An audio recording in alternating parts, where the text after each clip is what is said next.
Hello dear students, आज हमारा lecture number 5 जिसपे हम डिस्कस करने वाले हैं न्यूक्लियर फोर्स। तो पहले मैं टाइटल लगाऊंगा और फिर उसके पॉइंट्स क्या हैं वो हम समझेंगे।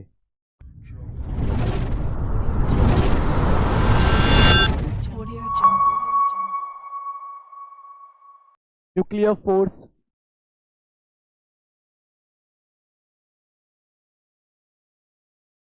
फ्रेंड्स, ये हमें पता है कि जो एवरेज मास न्यूक्लियाई है, न्यूक्लियस के अंदर न्यूक्लियॉन्स को बाउंड रखने के लिए पर मेगा इलेक्ट्रॉन वोल्ट पर न्यूक्लियॉन जो एनर्जी लगती है वो एवरेजली हम मान लेते हैं 8 मेगा इलेक्ट्रॉन वोल्ट लगती है। 8 मेगा इलेक्ट्रॉन वोल्ट पर न्यूक्लियॉन। लेकिन एटम में तो बहुत ही कम लगती है।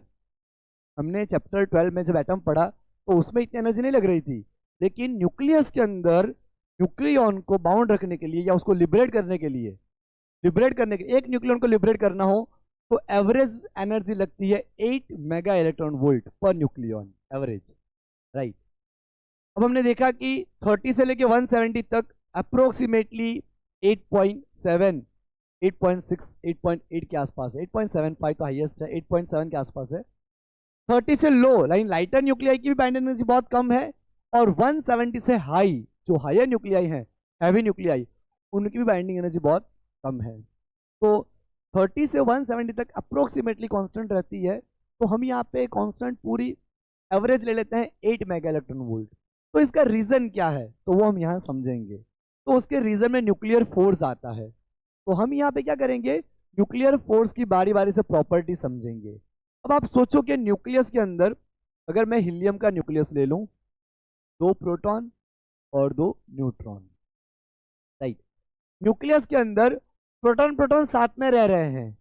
इसका मतलब ये हुआ कि अंदर कोई ऐसा फोर्स है जो रिपल्सन को भी ओवरकम कर जाए, रिपल्सन से भी ज्यादा लग रहा हो, ताकि उनको साथ जोड़े रखे हुआ है, राइट। अब मानो कि अंदर कोई दूसरा फोर्स नहीं होता तो प्रोटॉन प्रोटॉन तो रिपेल कर जाते, राइट। वो साथ में रह रहे हैं, इसका मतलब ये हुआ कि रिपल्सन से भी बड़ा, यानी कोलंबियन रिपल्सन से भी बड़ा कोई फोर्स है जो उनके बीच में लग रहा है और दोनों को जोड़े हुए हैं। तो वही फोर्स होता है हमारा स्ट्रॉन्ग न्यूक्लियर फोर्स, राइट। अगर मैं आपको कंपैरिजन दिखाऊं तो ग्रेविटेशनल फोर्स, इलेक्ट्रोस्टैटिक फोर्स और स्ट्रॉन्ग न्यूक्लियर फोर्स, इन तीनों की अगर हम कंपैरिजन करें तो ग्रेविटेशनल फोर्स को अगर मैं 1 मान लूं तो इलेक्ट्रोस्टैटिक फोर्स हमारा 1036 टाइम उससे बड़ा ज्यादा होता है, और strong nuclear force gravitational force से 1038 टाइम ज्यादा होता है। इसका मतलब इलेक्ट्रोस्टैटिक फोर्स से भी स्ट्रॉन्ग न्यूक्लियर फोर्स 100 गुना ज्यादा है, राइट, 100 टाइम्स ग्रेटर। जो हमारा कोलंबियन फोर्स है उससे भी strong nuclear force 100 times stronger है, इसीलिए वो प्रोटॉन प्रोटॉन को जोड़े रखता है।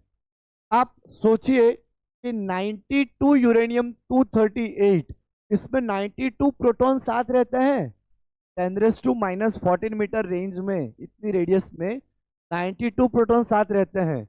इसका मतलब ये हुआ कि इतने प्रोटॉन्स को भी जोड़े रखता है। तो ये स्ट्रॉन्ग न्यूक्लियर फोर्स जो है वो इलेक्ट्रोस्टैटिक फोर्स के मुकाबले काफी ज्यादा स्ट्रॉन्ग है, और मैं नंबर बताऊं तो 100 टाइम्स स्ट्रॉन्गर है। इसीलिए प्रोटॉन प्रोटॉन रिपेल नहीं कर जाते, हमारा न्यूक्लियस स्टेबल रहता है, क्योंकि 100 गुना ज्यादा स्ट्रॉन्ग है, राइट। ये चीज हमें पता चली। अब हम क्या करेंगे, यहाँ पे हमारे एनसीईआरटी के जो 3 पॉइंट है वो हम बारी बारी से डिस्कस कर लेते हैं। फिर हम क्या करते हैं, मैं आपको और एक्स्ट्रा पॉइंट भी बताऊंगा जो न्यूक्लियर फोर्स के। न्यूक्लियर फोर्स एक्चुअली क्या है कि जो 1930 से लेके 1950 के बीच में जो एक्सपेरिमेंट कैरी आउट करे गए उनके कंक्लूजन है, राइट। और ये बहुत अजीबोगरीब फोर्स है। तो आप ऐसा नहीं बोल सकते कि ऐसा ही क्यों हो रहा है, ऐसा ही क्यों हुआ। ऐसा इसलिए होता है क्योंकि ये न्यूक्लियर फोर्स का नेचर है। न्यूक्लियर फोर्स सबसे अलग टाइप का फोर्स है, राइट। इसीलिए हम इसको यहाँ पे डिस्कस कर रहे हैं, राइट। अब फ्रेंड्स हम यहाँ पे इसका फर्स्ट पॉइंट समझेंगे। इनकी जो इंटरेक्शन होती है वो स्ट्रॉन्गेस्ट होती है, स्ट्रॉन्गेस्ट इंटरेक्शन।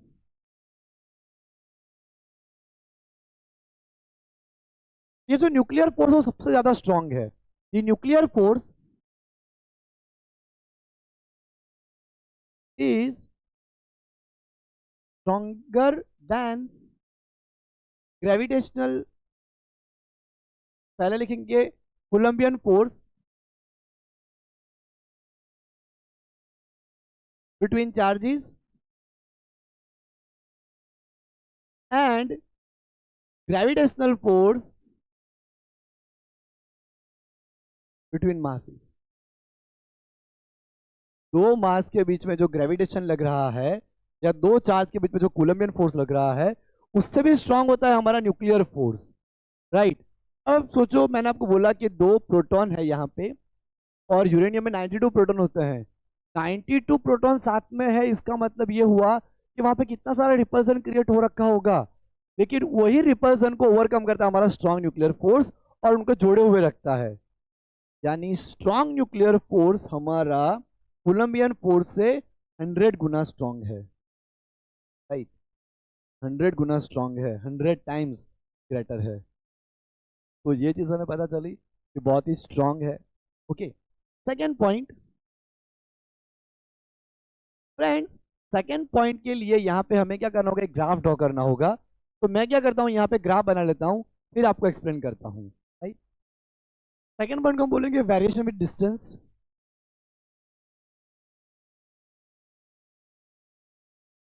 डिस्टेंस के साथ वेरिएशन आता है और उसमें और एक चीज है कि फोर्स सैचुरेट हो जाता है, फोर्स सैचुरेशन। मैंने आपको एक्सप्लेन करा था बाइंडिंग एनर्जी वाले पॉइंट में कि मान लो बहुत सारे न्यूक्लियॉन्स हैं, न्यूक्लियस के इंटीरियर पार्ट में क्या होते हैं, बहुत सारे न्यूक्लियॉन्स होते हैं। न्यूक्लियॉन्स किन्हें बोला जाता है, प्रोटॉन और न्यूट्रॉन दोनों को कॉमन नेम से बोला जाता है न्यूक्लियॉन। प्रोटॉन को और न्यूट्रॉन को दोनों का मास अप्रोक्सीमेटली सेम है 1 AMU, दोनों को हम कॉमन नेम से बोलेंगे न्यूक्लियॉन। तो जो न्यूक्लियॉन होते हैं वो इस तरह से जुड़े हुए होते हैं। अब हमने ये पढ़ रखा है, उस पॉइंट में हमने डिस्कस करा था कि जो स्ट्रॉन्ग न्यूक्लियर फोर्स की रेंज है वो उनके नेबर न्यूक्लियॉन तक ही रहती है, इस तरह से। अब ये जो बीच वाला न्यूट्रॉन आपको दिख रहा है उसका स्ट्रॉन्ग न्यूक्लियर फोर्स इन्हीं रेंज में लग रहा होगा। अगर कुछ फेमटोमीटर डिस्टेंस बढ़ा तो वहां पे रैपिडली डिक्रीज होकर फोर्स जीरो हो जाता है, देखिए आप, राइट। एनर्जी जीरो हो जाती है, फोर्स अप्रोक्सीमेटली जीरो तक चला जाता है। जीरो के नीचे गई एनर्जी, तो मैं बात कर रहा हूँ फोर्स की, राइट। यहाँ पे जो न्यूट्रॉन है वो कुछ उनके जो नेबर न्यूक्लियॉन है उनके साथ फोर्स लगा रहा होगा। थोड़े दूर हम गए फेमटोमीटर में तो फोर्स भी जीरो हो जाएगा। इसको बोलते हैं उसकी सैचुरेशन प्रॉपर्टी, फोर्स की सैचुरेशन प्रॉपर्टी है, राइट। फोर्स जो है वो कुछ फेमटोमीटर डिस्टेंस के लिए मैक्सिमम लगता है, उसके बाद लगना बंद हो जाता है, राइट। तो जितने उनके नेबर होंगे उनके साथ वो मैक्सिमम लगेगा, फिर वो लगना बंद हो जाएगा। तो अगर हम यहाँ पे उसकी पोटेंशियल एनर्जी और डिस्टेंस, इंटरमोलिकुलर डिस्टेंस जो है वो फेमटोमीटर में हमने यहाँ पे लिया है, तो potential energy mega electron volt में और डिस्टेंस जो है वो फेमटोमीटर में, अगर हम उनका ग्राफ ड्रॉ करें तो आप देखो कि 4 फेमटोमीटर तक वो अप्रोक्सीमेटली जीरो रह रहा है, 2 फेमटोमीटर, 3 फेमटोमीटर, 2 फेमटोमीटर के बाद वो क्या हुआ, पोटेंशियल एनर्जी हमारी नेगेटिव में गई। पोटेंशियल नेगेटिव में यहाँ 3 के बाद ही जा रही है, पोटेंशियल एनर्जी नेगेटिव में गई, नेगेटिव में गई और यहाँ पे हाईएस्ट नेगेटिव हुई, -100 मेगा इलेक्ट्रॉन वोल्ट तक चली गई, राइट। पोटेंशियल एनर्जी नेगेटिव में हाईएस्ट है, इसका मतलब मिनिमम पोटेंशियल एनर्जी, और मिनिमम पोटेंशियल एनर्जी पे स्टेबिलिटी काफी ज्यादा होती है, हाई स्टेबिलिटी, हाईएस्ट स्टेबिलिटी। हमारी यहाँ पे पोटेंशियल एनर्जी मिनिमम हो रही है तो न्यूक्लियस की स्टेबिलिटी कैसी है, हाईएस्ट स्टेबिलिटी है। तो ऐसा देखने को मिला कि यहाँ पे पोटेंशियल एनर्जी पहले पॉजिटिव थी, राइट। जैसे जैसे डिस्टेंस बढ़ा, जैसे जैसे डिस्टेंस बढ़ रहा है तो 0.8 फेमटोमीटर पे पोटेंशियल एनर्जी मिनिमम हो गई, हाईएस्ट स्टेबिलिटी आई, नेगेटिव में जाई। यहाँ पे 0 के बाद नेगेटिव में गई, नेगेटिव में गई, नेगेटिव में गई, और 0.8 फेमटोमीटर के लिए ये हाईएस्ट नेगेटिव हुई। उसके बाद जैसे डिस्टेंस बढ़ा वापस वो 0 हो गई, फिर वो पॉजिटिव नहीं हो पाई, 0 ही है, राइट। लेकिन हमारे लिए यहाँ इंपॉर्टेंट बात ये है फ्रेंड्स कि पोटेंशियल एनर्जी जैसे गिरती गई और माइनस में जब वो गई -100 मेगा इलेक्ट्रॉन वोल्ट के आसपास, तब हमारे यहाँ पे डिस्टेंस जब 0.8 फेमटोमीटर हुआ तो वो हाईएस्ट स्टेबिलिटी बना रही है, मिनिमम पोटेंशियल एनर्जी आ रही है। तो इसका मतलब दो न्यूक्लियन के बीच जब 0.8 फेम्टोमीटर डिस्टेंस है तब वो मैक्सिमम स्टेबल है, राइट। ये आपको याद रखना है। दो न्यूक्लियन यही चाहेंगे कि उनका डिस्टेंस 0.8 फेम्टोमीटर ही रहे, राइट। अब आप देखो कि ये फोर्स कितना अजूबी करीब है। अगर डिस्टेंस बढ़ा, 0.8 फेम्टोमीटर से डिस्टेंस बढ़ा, तो ये न्यूक्लियन उसको वापस खींचेगा, अट्रैक्टिव टाइप लगेगा। अगर ये डिस्टेंस बढ़ेगा तो ये न्यूक्लियर फोर्स कैसे लगेगा, अट्रैक्टिव टाइप, अट्रैक्टिव टाइप लगेगा, राइट। वो उसको दूर नहीं जाने देगा। और अगर ये डिस्टेंस कम हुआ, ये मैं बात कर रहा हूं कि अगर 0.8 फेम्टोमीटर से डिस्टेंस बढ़ा, राइट, अगर ज्यादा आया तो न्यूक्लियर फोर्स अट्रैक्टिव टाइप का लगेगा। अगर डिस्टेंस 0.8 फेम्टोमीटर से कम हुआ तो ये रिपल्सिव टाइप का। अगर ये नजदीक आ गया तो उसको दूर भेजना चाहेगा, ये न्यूक्लियन उसको दूर भेजना चाहेगा, तो रिपल्सिव टाइप का लगेगा, रिपल्सिव। अगर ये 0.8 फेम्टोमीटर से नजदीक आया तो ये फोर्स हमारा रिपल्सिव टाइप का लगेगा, राइट। अगर दूर गया तो नजदीक लाना चाहेगा, अगर नजदीक आएगा दूर भेजेगा। वो बस ऐसा चाहेगा कि आप यहीं पे रहो, 0.8 फेम्टोमीटर पे ही रहो, दूर भी जाने नहीं देगा, नजदीक भी नहीं आने देगा, बस सामने ही रहो 0.8 फेम्टोमीटर पे, राइट। इस तरह से ये हमारी पोटेंशियल एनर्जी वर्क करती है, राइट। हमें पता है कि पोटेंशियल एनर्जी नेगेटिव में वर्क करती है यहाँ पे, तो उसके बाद और डिस्टेंस अगर बढ़ेगा तो पोटेंशियल एनर्जी कांस्टेंट हो जाएगी, राइट। तो यहाँ पे आपको ध्यान रखना है कि 0.8 फेम्टोमीटर के लिए पोटेंशियल एनर्जी यहाँ पे हाईएस्ट स्टेबिलिटी दिखा रही है कि मिनिमम पोटेंशियल एनर्जी है, और मिनिमम पोटेंशियल एनर्जी ही क्या करती है, हाईएस्ट स्टेबिलिटी कैरी करती है। तो ये पॉइंट आपको मैंने एक्सप्लेन करा, आई होप आपको बहुत अच्छे से समझ आया होगा। अब फ्रेंड्स, जो थर्ड पॉइंट है, थर्ड पॉइंट वो हमारा है charge independent character.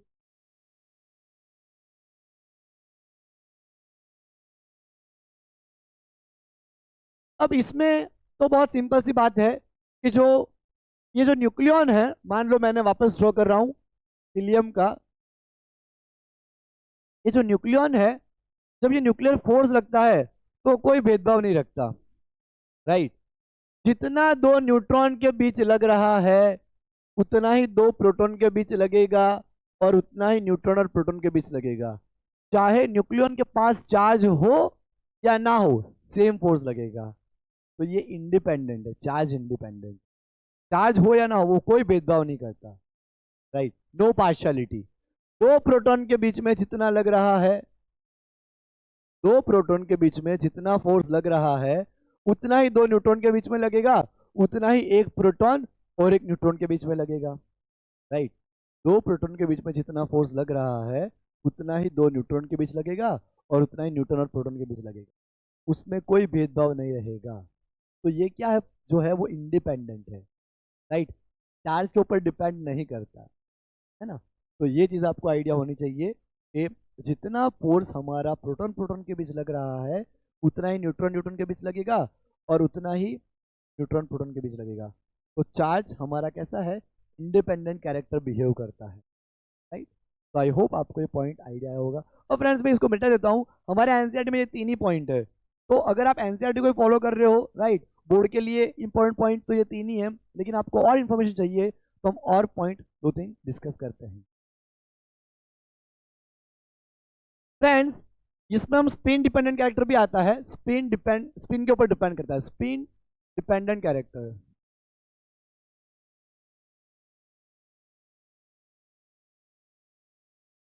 Spin dependent character, ये जो न्यूक्लियन होते हैं उसमें जो पैरेलल स्पिन रहते हैं, पैरेलल स्पिन, उनके लिए ये स्ट्रॉन्ग न्यूक्लियर फोर्स ज्यादा लगता है, ग्रेटर। और जो एंटी पैरेलल होते हैं उनके लिए ये फोर्स कम लगता है, इसलिए ज्यादा लगता है। जो पैरेलल स्पिन होंगे उनके लिए ज्यादा लगेगा, इसलिए स्पिन डिपेंडेंट भी है ये इसका character, right. Next point, exchange forces. Japanese scientist Yukawa ने 1935 में बताया कि न्यूक्लियन जब इंटरेक्शन करते हैं, राइट, तो वो क्या करते हैं, फोर्स को एक्सचेंज करते हैं, उनको मैसोन बोला गया। मैं लिखता हूं यहाँ पे, the nuclear force between two nucleons arises from the constant exchange of particles called meson between them। उनको हम मैसन बोलेंगे। वो क्या करते हैं, फोर्स को एक्सचेंज भी करते हैं, लेकिन वो बहुत डिटेल हो जाएगा, आप इंफॉर्मेशन उसको समझिए। फिर 6 नॉन सेंट्रल फोर्सेस, ये मैं आपको एक्सप्लेन करता हूं कि हमने ग्रेविटी चैप्टर में पढ़ा 11th में कि जो ग्रेविटेशनल फोर्स है वो सेंटर टू सेंटर लग रहा है। मान लो अर्थ और मून के बीच लग रहा है तो सेंटर टू सेंटर लगेगा, इस भी दो बॉडी के बीच ग्रेविटेशनल फोर्स लगे तो सेंटर टू सेंटर लगेगा, राइट। उस तरह से इलेक्ट्रोस्टैटिक फोर्स भी, लेकिन यहाँ पे जो न्यूक्लियर फोर्स है वो नॉन सेंट्रल है, सेंटर टू सेंटर लगेगा ऐसा जरूरी नहीं है, राइट। तो फ्रेंड्स ये 1 2 3 प्रॉपर्टी आपको एनसीईआरटी में अगर बोर्ड में आ जाता है तो इतना आपके लिए इनफ इंफॉर्मेशन है, राइट।